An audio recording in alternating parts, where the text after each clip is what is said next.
Darts here. Quick look at today's BBC breakfast, where there were several things that made me think, that's odd, or that's annoying, or why, and wow, please stop it. You'll see in a minute what I'm talking about. Let's play. Manchester is reopening this morning following yesterday's knife attack.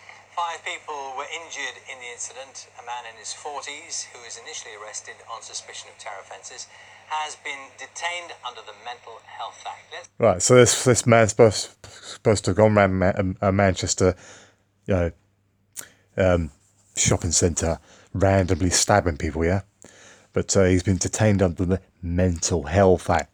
And what have they been doing all week on the BBC? Going on and on and on and on and on about mental health and things like this, and how we need to be more open about mental health and so on. So is this guy going to get let off now for stabbing people because of mental health? Yeah, it seems a bit...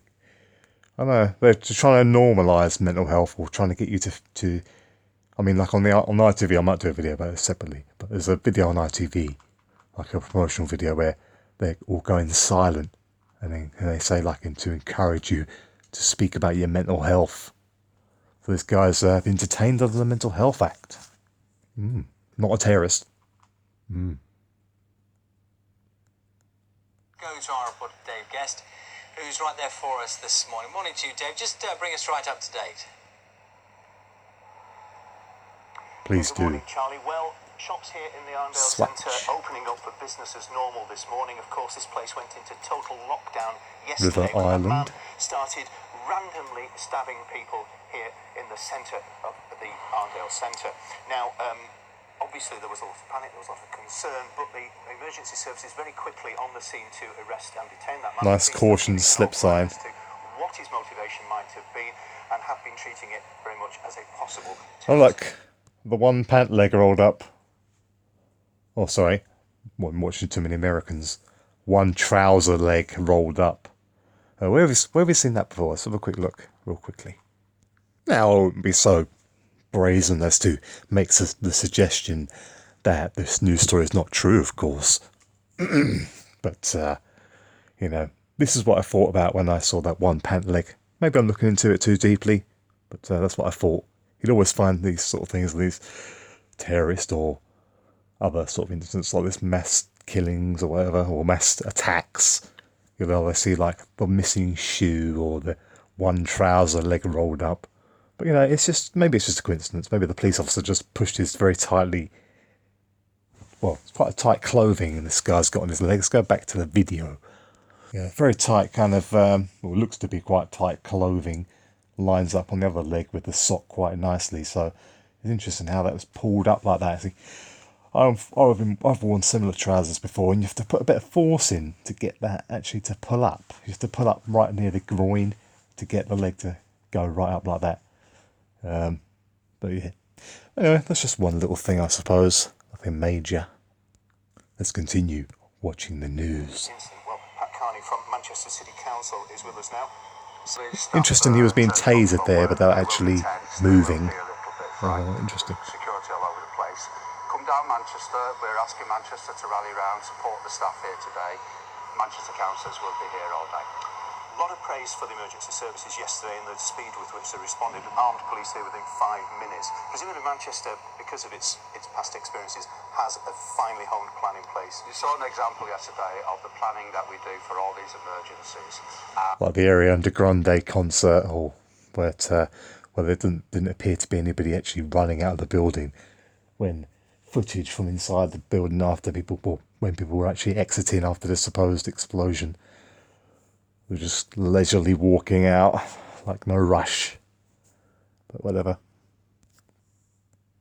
It was in place yesterday. The minute the alert went out, everything was dropped and the emergency services were here. And all of Manchester want to thank them for saving people's lives. Without that plan being in place, lives might have been... We love MCL. Might have had a worse situation yesterday. So definitely the plans. We will now learn from what's happened and actually revise the emergency plan. And it seemed that basically all the shops basically locked down, shut down the shutters, kept the shoppers in at the back of the stores to keep them safe. That is the procedure. Part of the plan, and you don't want to cause undue panic, because that causes problems as well. But we will review everything we've learned from yesterday, and next week we will. So they can now close all shutters and shop fronts and choose to lock you in to the premises if they choose so. What law are you doing to, what law are you actually able to do that? Even if there was some sort of attack going on, you have no actual power or law given right to actually lock anybody inside your buildings. So it's interesting that.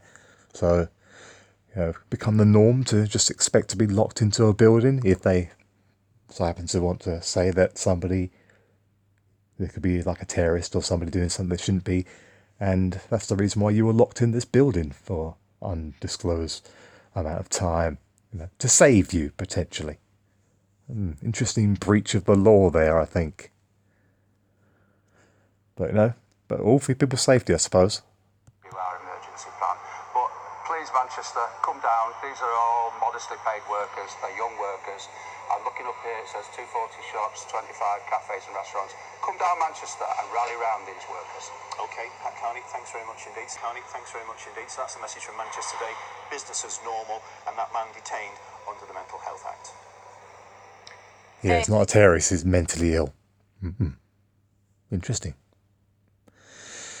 Yawn. I don't know why the image is messed up here on my recording, but I found this quite funny. When I listened to this on the TV, it sounded like he said, we eat a lot of turkey. Yeah, we don't want them killing people. But that's not exactly what he said, obviously, but still. Picture that in your mind when you hear this. Oops. And I ruined it. We eat a lot of turkey, and we don't want them killed. If it crosses a line in its actions, some civilians have already been killed. No, partner, we do a lot of trade with Turkey, but we don't want them killing a lot of people. We do a lot of trade with Turkey, but we don't want them killing a lot of people. Yeah, that goes down as a rather stupid saying. That doesn't make any sense. No, partner, we do a lot of trade with Turkey.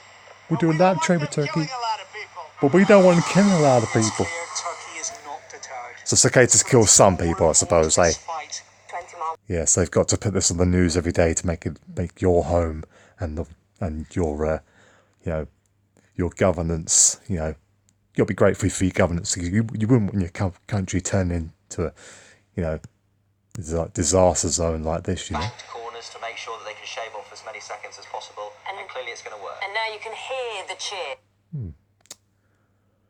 Don't know why the audio and video are completely mis-synced.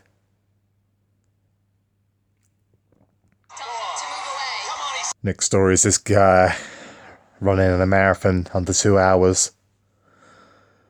Where the woman, I can't remember her name. Where is she? This one here.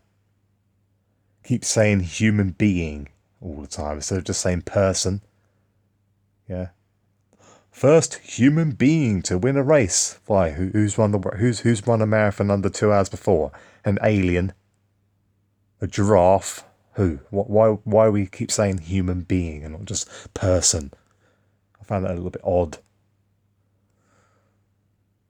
So, we're in the climate change protest in London, and it just seems a bit ridiculous to me. I mean, all these people don't have a job, because I'd love to go and stand and protest in London, but I'm afraid I've got things to do, like work and pay my bills, which most of these people don't seem to be wanting to do or able to do, because they maybe don't pay bills or whatever. I mean, how are they spending like over a week in London laying down on the floor? Who's funding them?